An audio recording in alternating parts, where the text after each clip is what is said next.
Hello mga kapinta, Happy Valentine's Day sa inyong lahat. Doja! My funny Valentine. Mahalaga ang araw ng mga puso dahil ito ay isang espesyal na araw upang ipakita at iparamdam ang pagmamahal. Hindi lamang sa kasintahan o asawa, kundi pati na rin sa pamilya, kaibigan at iba pang mahal sa buhay. I love you. Bakit nga ito mahalaga?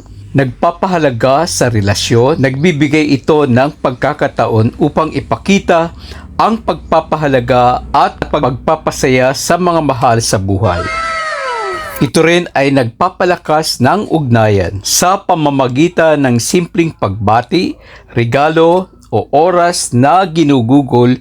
Mas lumalalim ang relasyon at koneksyon ng mga tao. Ito rin ay ang pagtututok sa pagmamahal at kabutihan. Hindi lamang tungkol sa romantikong pag-ibig, kundi pati na rin sa pagpapakita ng kabutihan at malasakit sa iba. Sa pagpapahayag naman ng damdamin, maraming tao ang nahihirapang ipahayag ang kanilang pagmamahal sa pang-araw-araw na buhay.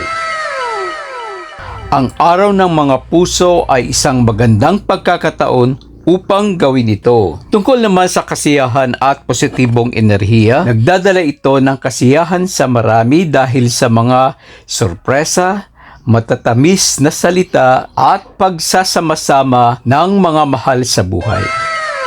Bagamat dapat ipakita ang pagmamahal araw-araw, ang araw ng mga puso ay isang espesyal na paalaala na bigyan ng oras at mahalaga ang mga mahal natin sa buhay. Kaya, mga kapinta, tara na, magmahala na!